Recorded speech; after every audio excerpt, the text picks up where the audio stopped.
okay, already. And we had this field trip to the skate center, which, you know what those are like. I think there's one over in Smyrna and Brentwood, like carpet walls and stuff. You just skate in a circle. Well, we went there, and I was just, skating, kind of unsure of myself.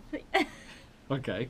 And somebody was like, just trucking behind me, and they pushed me, and I was screaming, and I hit the wall. So it turned into like a NASCAR race. Yes. I hit the carpet wall with my mouth open. Oh. And so my braces got stuck to the wall. In the carpet fiber? Yeah, they got stuck to the wall. And so I'm like sitting on the wall, and I'm like... And you're stuck to the wall. Yeah, and I couldn't get off. And so 2 of like the referee guys that skate around and watch the kids and stuff, they had to come and yank me off the wall. Because I couldn't get myself off the wall. So it's like the flagpole in the Christmas Story. You were stuck. Yeah, it was like that. And so when they tore me off, half my braces ripped out of my mouth. Literally. And they were sticking to the wall. And so... And they're still there to this day. Well, no.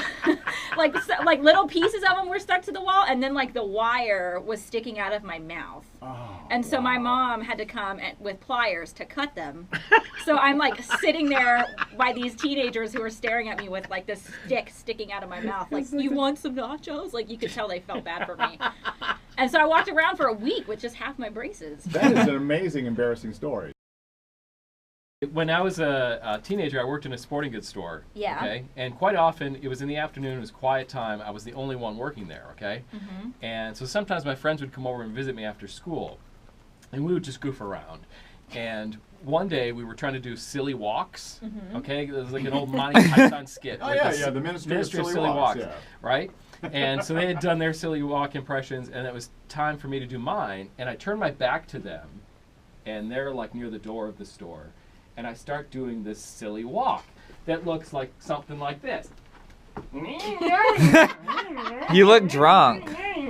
And I finish my silly walk, and I turn around and I realize that my friends had left the store because a customer had come in who was standing there with his arms folded, watching me do this silly walk. Alone without all your funny walk friends. Did you try to explain? Hello. How may I help you? Well, it actually happened last year at CMA Fest. You know, when you're at CMA Fest, you just drink excessively. Well... Oh, I know I do.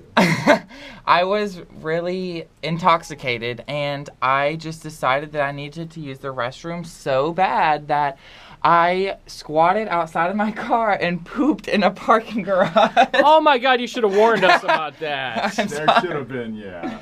Woody, what is your embarrassment story? Mine is very quick, and I've done a lot of things, and usually it does involve me saying something stupid.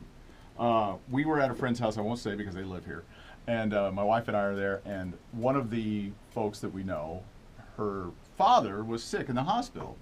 And so I made the comment of like, oh, just small talk, like, how's your dad doing? And my wife goes, he died a month ago.